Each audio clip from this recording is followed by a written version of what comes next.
First day of May here, May 2nd.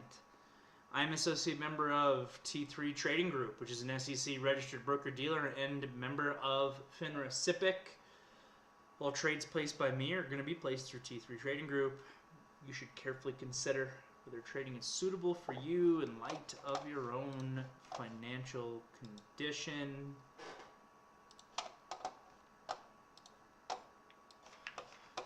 Wow, what a day.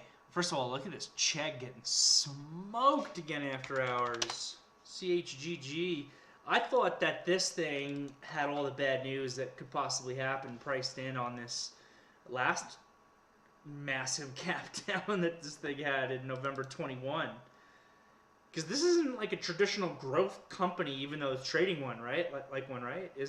Don't they just like make like textbooks for people in school? Guess people aren't reading their textbooks anymore. Thing is wrecked. Clorox. Nothing to write home about. ZI trading up. Zoom info. It's an exchange for textbooks. Oh. Shows what I know. Mosaic's out. Mosaic down too. Not great. I'm curious about those Mosaic numbers actually. Let me look up here. All I'm seeing here is the adjusted EBITDA number has a small beat.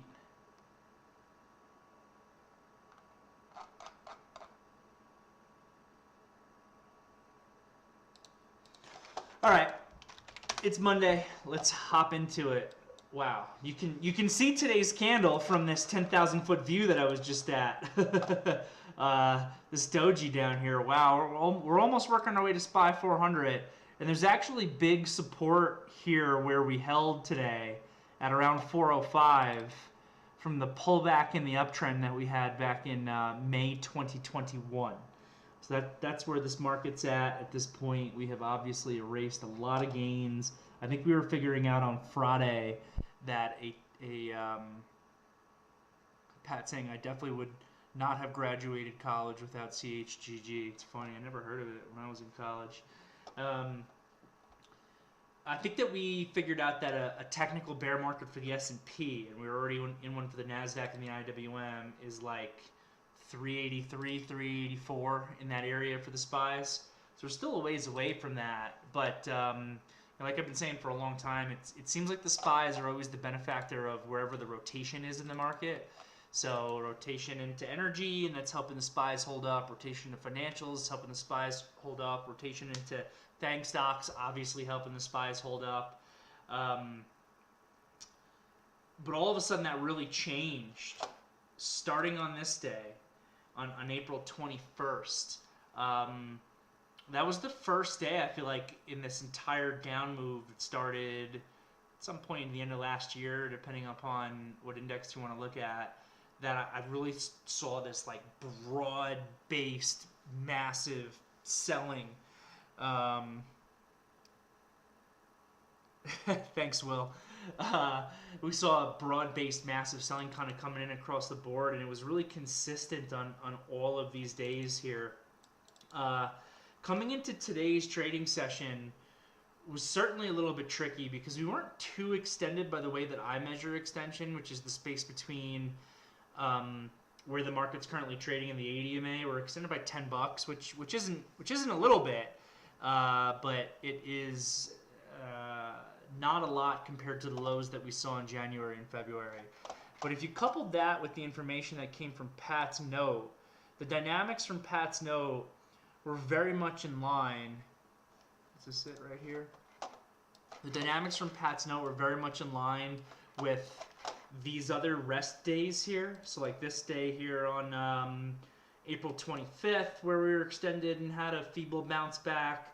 This kind of combo day here that we saw last week, one day of rest where we broke a little bit higher. The market dynamics there were very similar to that. So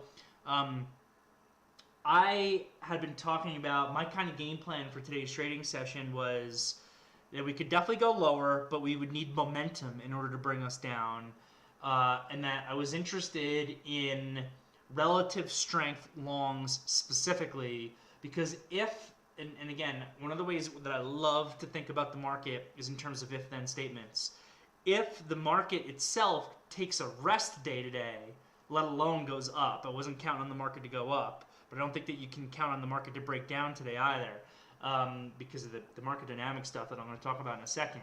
So if the market goes sideways, which in a lot of ways would be the most highest probability technically here, because we're in a bearish market, so that means we should go lower, but market dynamic wise, sentiment wise, positioning wise, the market needs to take a little bit of a breather usually here if it's going to continue down.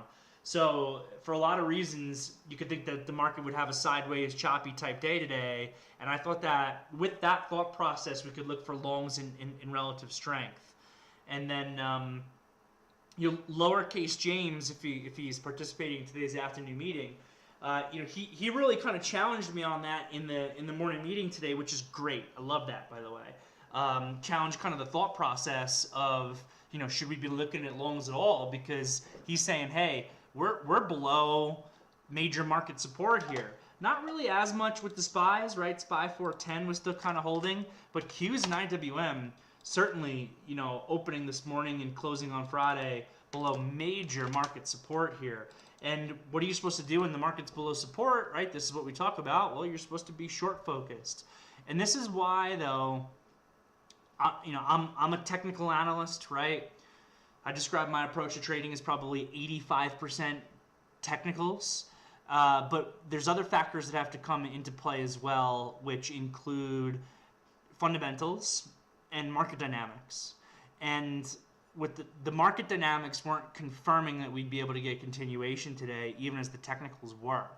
So that's kind of what I was talking about, where you have this kind of juxtaposition between bearish market technicals and potentially bullish market dynamics, and who can win there. It could be both, or it could just be kind of a neutral battle, which leads to consolidation, which then therefore has me looking at the potential of anything that's been acting relatively strong recently to be able to continue to hold that relative strength. And what I'm talking about here from that market dynamic perspective is a lot of great information in Pat's note every day. But this intermediate sentiment indicator, medium-term sentiment indicator, this one really doesn't come into the buy zone as much. That was there. The VIX kind of in the sell zone. We've also seen broadly, every time the VIX is really trading above 30 this year is when the market itself eventually starts to catch a bid. We had VIX over 35 today, so it's the highest or second highest of the year.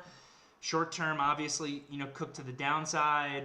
A lot of these individual sectors here, like this biotech sector, I really, this was the thing I called out that I was buying early today, and it was definitely not an easy one, but that also, really cooked to the downside. And then, the note here, I guess, doesn't have as much on, yeah, this is an interesting one too.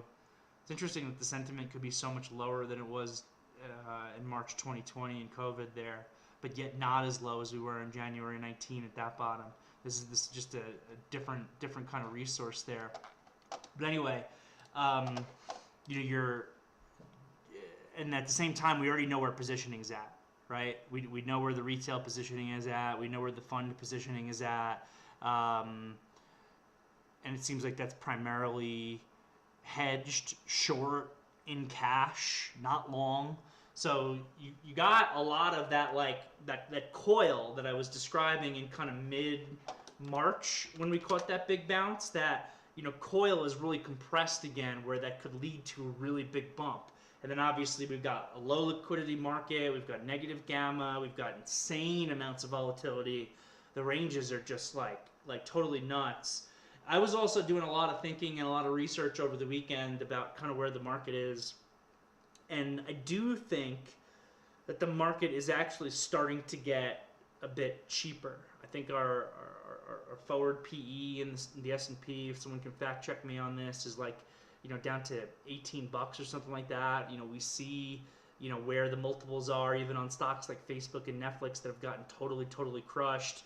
Then we got information from Uncle Warren Buffett over the weekend, and one of you guys, I think it might have been Evan, I don't remember, provided some great information on when he was doing his buying, which was kind of down in here. And then I read something else that he bought more Apple, I guess, last quarter. Someone fact checked me on that and said that he would have looked to even buy more had the price stayed down, but it didn't. So I don't know.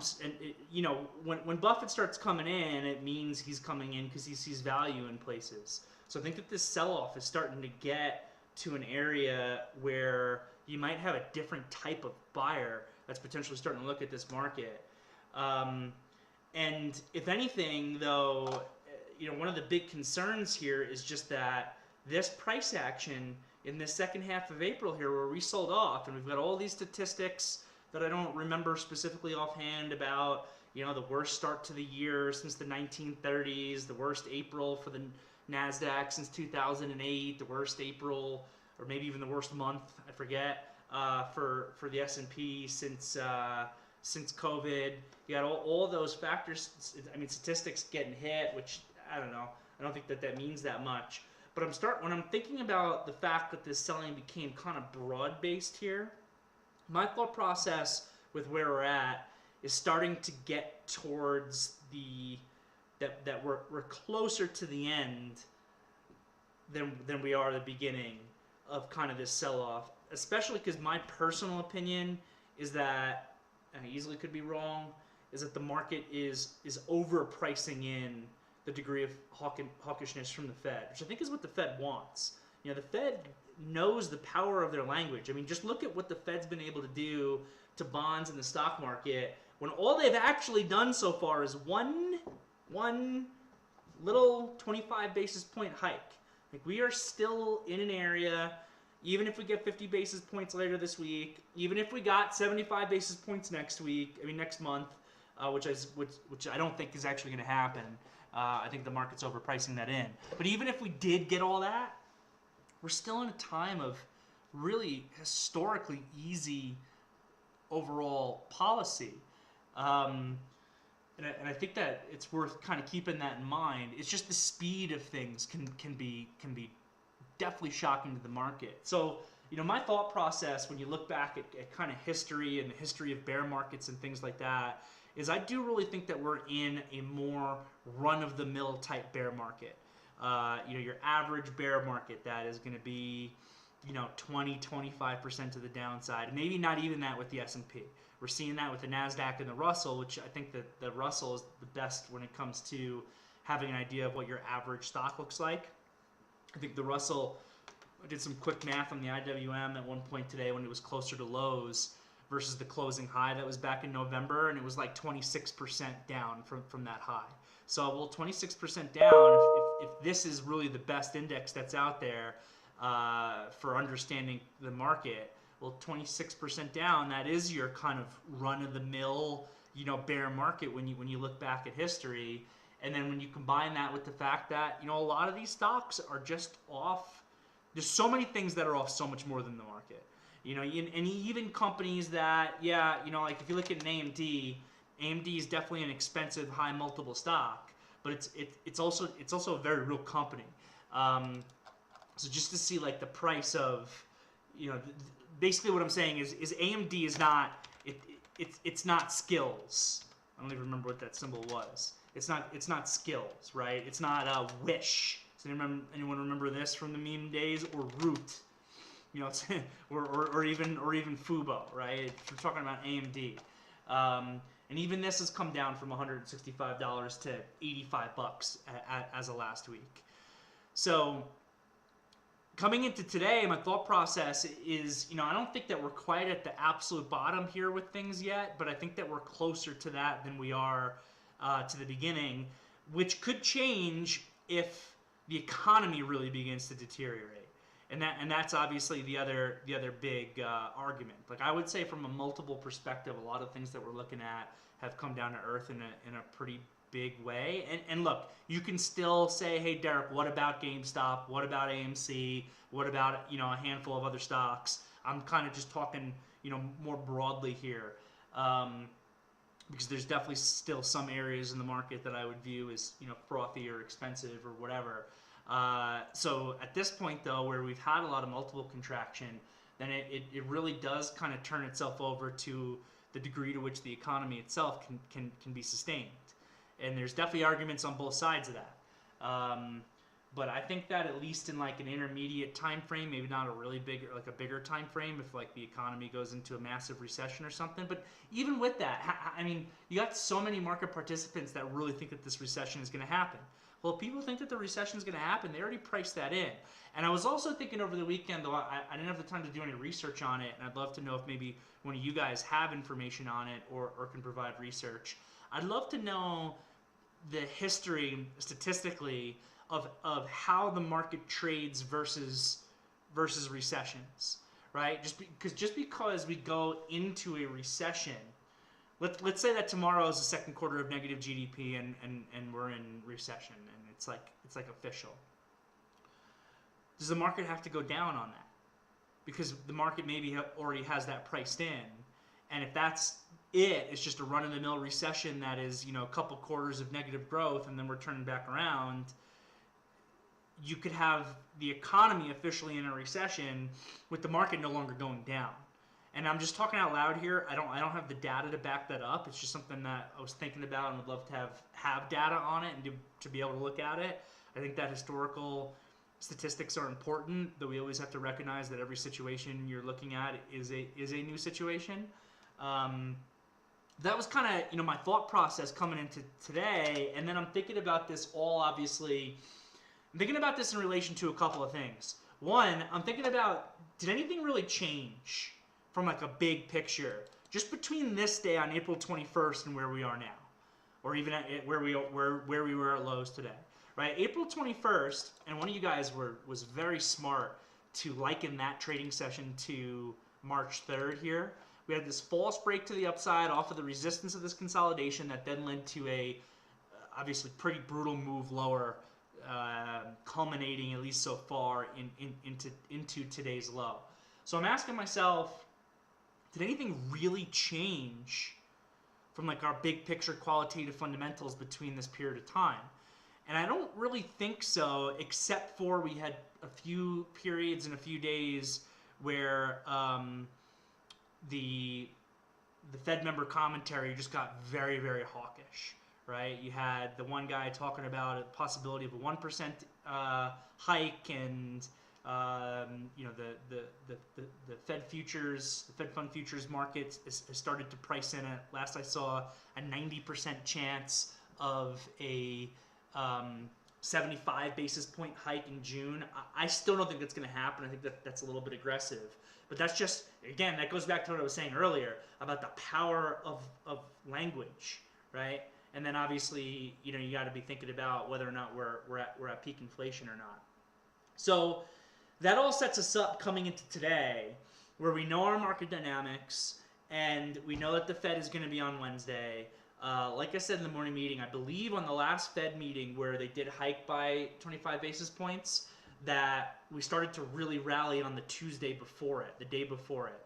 But I also said take that with a grain of salt, because there's a really good economic number that came out that morning that helped give the market a jump start, and then we saw, you know, further upside follow through from there. And I think that was right in here, right? That was right at basically at the March low, when I was also talking about how the market's like a coil that had gotten, you know, wound really tight just from the perspective of market dynamics. So anyway, coming into today, the game plan in my brain was, I'm looking at bearish technicals, I'm looking at bullish market dynamics.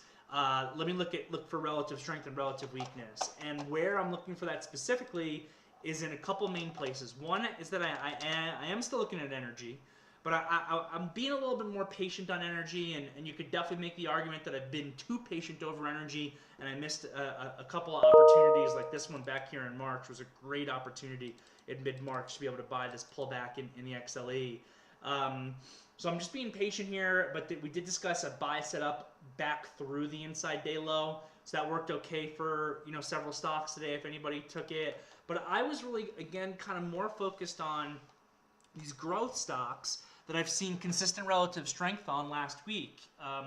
And again, I do think it's really important to try to think about, and this is another thing that I was thinking about over the weekend, is in a lot of ways, so what happened with growth stocks from 2020 through now is never something that I've seen in my trading career. I've seen a stock here or there, become, whatever, an exciting stock, and it goes up even though it's a BS company and makes a little bubble and comes all the way down. I've seen it in individual stocks here and there, but I've never seen it where you could make a basket of 100 of these unprofitable growth companies that went up 400% and then went down 90%. And from my understanding, the only time that you can really look back in history, and again, history is super important, to see something like that actually was the tech bubble. Though my understanding of the tech bubble was that it was actually significantly crazier, even more significantly a bigger bubble. A lot of those companies didn't even have revenue. At least these companies have revenue and some money and a business model. Back then you just put .com at the end of anything and you had those insane runs. So in some ways, that the 2020 to early 2021 phenomenon bubble of these growth companies into where they are now, coming down 75 to 90% for many of them. The only thing you can really liken it to, I think, is the tech bubble in the 90s. But I'm also really asking myself, especially with some of the companies that I like to focus on, like I do like to focus on that SoFi. I think it's been a good trading vehicle to me. I'm asking myself which one of these are actually going to be viable companies at some point in the future. And I was saying it from the beginning. Some of these companies, like a Skills, I don't understand how this company's not like. I don't understand how this is not a zero. To be honest, I don't understand how a whole lot of these companies that went up the way that they did are not actually zeros. But I think that there's others where you got a real company here. If you look at PayPal, if you look at Pinterest, which we've spoken about, if you look at Path that I've spoken about, if you look at SoFi, if you look at Upstart, I actually, I've been complaining broadly about. So I used to bank with HSBC, and HSBC, all their United States retail clients got bought out by Citizens a month ago or whatever, Citizens Bank. And I've just had the worst experience ever with Citizens Bank. And my plan has been, when I get back to New York, to get a new bank. And it just so happened that over the weekend, though, I was like, well, I trade this stock SoFi all the time. I don't actually look into this a little bit more. Maybe I should just make them my new bank. And I did a good bit of research on it, and there's a lot of things I like. There's a couple more things I want to look into that are important to me from a banking perspective that I didn't have the time over the weekend. But there's a whole bunch of other things that I did look into that were great. One of the problems I have is I'm spending time, in New York, but I'm also spending time, out west out here. I don't my problem right now is I bank at Citizens Bank because they got bought by HSBC, or they bought HSBC, and I bank with TD. You can't find a Citizens or a TD out here. Wells Fargo everywhere you look. Back east, it's kind of the opposite. So I'm looking at SoFi, and yeah, they don't have physical banks, but they've got a network of ATMs that are all throughout the country. I got one in town here, I got them in Jackson over there, but there's plenty of them in New York, right by my apartment. Right by the office, right by my dad's house if I'm visiting out there. It's I can access my money anywhere. And then I'm also looking at what they offer, and it's interesting. They have a checking and savings account that's combined into one, as opposed to having a specific checking account and a specific savings account, and they give you 1.25% interest on it.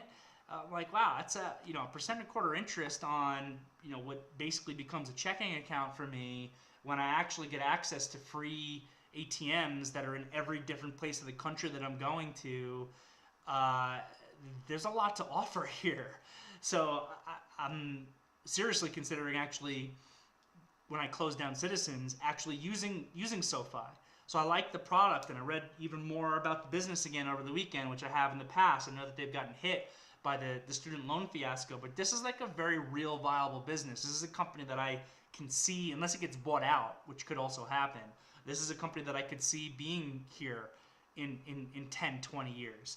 You make me type up some of these other ones, like a Skills that, went parabolic in 2020, 2021, forget it. So I think that good companies versus bad companies is important, because in some ways they did throw potentially the baby out with the bathwater when it came to the selling on those growth companies, and these ones that have a path to profitability and will be profitable in the next 1 to 2 years. And I think that SoFi should be in that list. I think that WeWork should be in that list. I think that Path actually should be in that list. All of these companies have a path to profitability, and they're legitimate. So I'm thinking about that, and at the same time, again, just this concept of relative strength, which is one of our really important layers of probability. And you look at some of them, you look at Friday's candle just in a vacuum, and you're like, ooh, this doesn't look good. This looks like the next lower high in the downtrend. Same thing with SoFi. This looks like, you know, the next lower high in the downtrend. DKNG, this looks like the next lower high in the downtrend. PayPal, maybe here too, if you didn't realize that this is the earnings report. You know, pins here, I think off of this earnings report is really important. So some of these companies that have performed well on that recent earnings report we spoke about in the morning meeting today: Facebook, pins, PayPal. So all of those were on the list today. And if you had that focus on relative strength, I'm still not going to say today was easy, because if you go back to the intraday technicals of the market, what did we get? We got this opening consolidation that lasted for half a day, and at 1 o'clock we broke to new lows. And then in your head, you got to be asking yourself, like, ooh, was this half a day of consolidation? Was that all the market really needed to satisfy some of those more bullish market dynamics that we're talking about, and now we can actually break lower? And that's what it was looking like here at 1 o'clock, and then obviously we turn around in a huge way. I actually started noticing, and I said this in the VTF, I typed it in, though without a tremendous amount of conviction. The market looked less heavy to me starting at about 2 o'clock. And I know that still led to one more lower high and lower low situation. But I think that this was actually kind of the beginning of it. Then we made one new low, and then the buying dynamic just totally switched, and we kind of ripped higher. So today was definitely not an easy day. Look at the SPYs here breaking lows at 1 o'clock. Q's breaking lows then as well. IWM breaking lows then as well. But look at the stocks that we identified to pay attention to for relative strength today. Facebook did not break lows at 1 o'clock, even though the pullback on it was difficult. Pins did not break lows at 1 o'clock, even though the pullback on it was difficult. Path had me nervous as heck, really right here, did not break lows, and was able to hold up on relative strength at 1 o'clock also. Even, and this was another one that was like giving me a heart attack here at lows. Like, I love pointing out, because we all love to point out when we get stopped out of things by like 1 or 2 pennies. I love to point out when I don't get stopped out by like a really small amount on things. You know, this Labu was the first thing I called out as a buy. It was amazingly relatively strong right off the open. These heavy volume bars that were coming in here. And then 1 o'clock came around, and it was, oh my God, what's this low here? $8.03. What's this low here? $8.05. This low here, $8.05. Didn't break it by 2 cents. Whew. And then obviously this kind of crazy rally came in. So again, I guess just to sum it up, today I would not describe as an easy day, but we were able to digest all this information through proper research in the morning meeting. We were able to come up with a list of stocks that were relatively strong. We were able to come up with an understanding of why it was difficult to short today, but also difficult to buy. But if you have things that are relatively strong and the market is even able to just go sideways, then those might be able to pay you better. And I remember looking at some of those things, like XBI and like a handful of stocks that we just talked about, like when we were pulling back here and starting to lose levels that were intraday that were important to me. And I was like, man, some of these stocks just look like they want to explode if this market could just stop going down. Because how many times have I said that also in the last 2 weeks? Or even longer, even like probably all of April. How many times did I say, like, oh my God, this stock I'm in looks so fantastic, but this market's going to make it fail? And it kind of happened many times. And then today, the names that we had on our radar were actually able to hold up. And then when the market finally cooperated a little bit, we were able to get some follow through. So here we are at the end of the day. We've got a high volume hammer doji here, which is, this is a signal for retracement. When you have a candle that is shaped like this on high volume and it's in extended territory, you typically have a greater than 50% probability of getting a move just to the ADMA. So not saying, that the bear market's over. I'm not here to call a bottom. It's not how I roll. I don't call tops and bottoms. I'm not good enough to be able to say that this is the bottom and now we're going to all-time highs. I'm not good enough to tell you that. What I can tell you is that this is a good potential retracement candle. We'll see if we can get this snap back to the ADMA. We obviously also have the Fed on Wednesday, which is really going to shake things up further. And if we do get that retracement, then we can have our trading rules in place to be able to profit in a lower probability situation that retracement higher does actually become a reversal. And that's what it's all about, right? Rules. Rules are what create consistency. If you're just coming in and trying to pick the absolute top and bottom all the time, I don't think it's a great way to make money, but you can capture bottoms by having rules in place for understanding when you have a higher probability of a retracement coming into the market and how that retracement can then potentially turn into a reversal. So that's all I got for you guys today. I think as a team, I think as a team we did a really good job. Though I could tell you for sure, there's a couple points today, midday, 1 o'clock when the market was breaking down and some of those things were getting closer to my stops. I know I could feel Brant's potential frustration here on his Facebook focus at 1, 2 o'clock here when this was down here about how it's definitely going to break lows. I had that same frustration.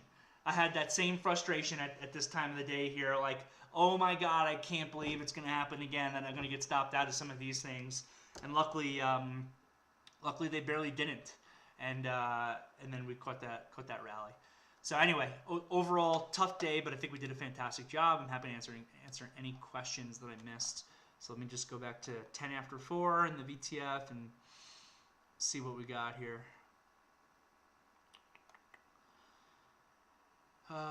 From Michael, over the weekend, many had the view that we could not rally until we get the Fed out of the way, but since everyone saw that and anticipated it, it would have been easy. Would have been too easy. So maybe now we have a rally into the Fed on Wednesday afternoon and then continue to draft that trend. Yeah, it could happen for sure, Mike. That's what Pat was saying. Pat was saying they're front-running the Fed. And then honestly, what happens on Wednesday, I have no idea. I have no idea what's going to be said, obviously, and even if I did know what was going to be said, I don't know how the market's going to react to it. So we'll take it one day at a time. I'm sure we're going to be talking about the Fed more as we get closer to it. But, the market's going to be looking for, obviously, language on the future rate hikes and still more language on the Fed runoff of the balance sheet and how that's going to work and how aggressive they're going to be. I'm of the thought process, and we'll see if I'm proved wrong, that the balance sheet runoff is not going to be aggressive, especially compared to how much they've got on their balance sheet. What are we at, $9 trillion or something? They're going to do like $40 or $60 billion a month. It's going to take them forever to unwind that, but they'll be able to do it in such a way that doesn't spook the market and they can pull back on times. But we'll see. And that's going to be heavily then how the market reacts from there. AMC is kind of wrecked. Yeah, not wrecked enough. Not wrecked enough. This thing's worth $3. From Geoff, market generally bottoms before the economy. So yes, the economy can be in a mid-recession but still have the market going up. Read an article discussing this over the weekend, but can't recall the source. Perfect. That's exactly what I was looking for. And I see Popeye here giving me a link to a Forbes article on how stock performed during the past 6 recessions. I'll read that later. Thank you for that. MikeElla.com was crazy. I traded then. In comparison, I would say the rocket took off faster and came down faster. So it wiped accounts and newer traders much faster than now. Now is more of a slow drip so far compared to then. You think so? Even though, like, forget about the market for a second. You think that this is even a slow drip when you look at some of those stocks that I kind of already brought up from where they were? Like, you looked at this skills. Like, would you clarify this as a slow drip the way it's gone? I mean, it is, to be fair, been over a year now. 14 months since this high. Most of these stocks peaked in early mid-February. There's a few that were January, there's a few that are March, but most peaked in early mid-February. And you can just look at the skills as an example. Kathy was buying this at one point, $46 down to $2.23 in 14 months. To me, that's an incredible move. But maybe that is over 14 months more of a drip compared to what happened back then. I didn't trade back then. From James here, can you explain the reasoning of what happened in that rally and why? I assume that you're talking about the rally into the close. So I can't specifically explain what happened to you. I wish I could. What I can tell you is what I saw. So I saw, and I was looking at the market, and I was looking at Apple at around 2 o'clock here, where all of a sudden it seemed to me like for most of the day, even into this move, by the way, even highs at 10:30, it seemed to me like there was a weight on the market. Like just there was just a degree of selling. There was just a weight. I wish I could quantify this better for you, and I hate this answer that I'm about to give you, but there might be some degree of truth to it. It's one of those things where I just feel like I just have been trading so long where I can kind of feel the pressure on the market in some ways. And by the way, I hate that answer I'm giving to you because I hate when people say it to me, because that doesn't do anything for anybody, right? And I especially hate it when I have a trader who has been trading for less than a year and is like, I took this trade on feel, man. Oh yeah, you took your trade on feel? Let's see how that works for you in the long run. But as I say all that, it kind of just felt to me like that weight wasn't there anymore in the same way at 2 o'clock. Though there's nothing to look at technically here that could give you any sense of bullishness. And then finally into the close, things switched. I know one of you guys mentioned here in the VTF that could be start of month buying from funds or something like that. I don't know. I've never worked for one of those types of funds. I don't have enough knowledge or information on how they do their buying. I know that most funds tend to do their buying and selling at the beginning of the day and in the end of the day, and not as much in the middle of the day, kind of broadly. But I can't tell you the very specifics on what switch flipped that all of a sudden this was a feedback cycle of selling that became a feedback cycle of buying. What I do know is that in a negative gamma environment that is marked by very high volatility, things can change very quickly, and all of our moves just get broadened, right? I mean, these moves are insane. I even said it. I even said it at 11 o'clock today when we were pulling back. I was like, guys, we're having a consolidation day today. This is a consolidation day, but we just pulled back from 416 to 411 in 30 minutes. This is a huge move. This is a huge move. But this is just how this market is right now. This market is insanely volatile. VIX at 35, and that's what you get right now. Like, there's been other years I've traded where this price action right here, this is a full day.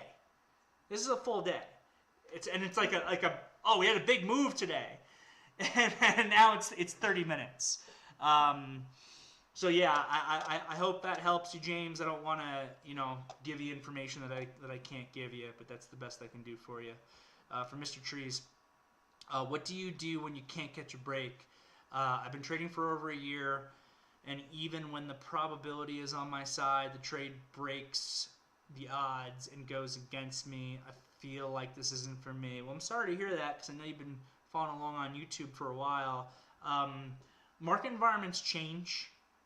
And I have found that for experienced traders, the most difficult thing that you ever have to deal with is a change in market environment. Because you might have something that works for you. You might have rules in place that are giving you an edge, and then in a new market normal, those rules don't work anymore. So the first thing I would say to you, without being able to see your trades or know your account or know anything about you, because you're not a T3 trader at this time, is that maybe your concept of probability and how it is with this market is off somehow. I know that's happened to me in my career. I've had trading slumps in my career, and it always starts this way. I'm making money, I'm doing well, things are going well, and then all of a sudden, oh, I'm losing money. And then, oh, I lost more money. And then, oh, I lost more money. And it can be very easy to feel defeated in those periods of times. First thing to do is size down. Size down. Size down. Size down to the numbers are insignificant. And just focus on the process. Ask yourself what has changed, what's different in this market, what can I do differently? Maybe you need to get yourself more officially on the ProDesk Virtual Trading Force so you can get our information in the morning meeting as opposed to just doing your learning in the afternoon meeting. Just throwing that out there. But you got to size down. Ask yourself what changed. And honestly, if you're really struggling right now and you feel like this isn't for you, this is what's going to be the point in your career that makes or breaks whether or not trading is going to be something that you do forever. I've seen this happen with every trader, honestly. Literally every trader I've ever met who has been successful in this business, and they hit that period of time when all of a sudden they're down on themselves and things just aren't working and they can't put it together, and one of two things happens. Either they leave the business and they go do something else, or they say, I love what I do, I love trading, I'm going to figure this out. And then if you're going to be the latter there, then you figure it out by sizing the heck down and adjusting and figuring out what changed and what you can do to go back to being more successful. And if you get through this period, then this is probably a business for you for life, I would say, based on my experience. Because if you get through that type of period once, it will happen again. You can get through it again. And then this is something you can do forever, I think. So, appreciate the question.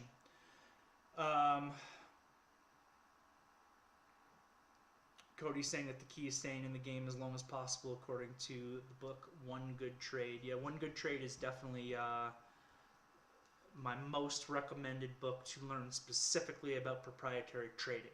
Not necessarily my most recommended book about trading, but my most recommended that is specific towards professional proprietary trading. It's a solid one.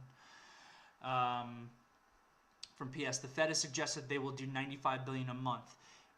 $60 billion of treasuries and 35 of MBS, I think, right? Isn't that what they had suggested? Right. So we'll see if we get confirmation on that and the timing. It sounds like they're going to do like a slow ramp up over 3 months.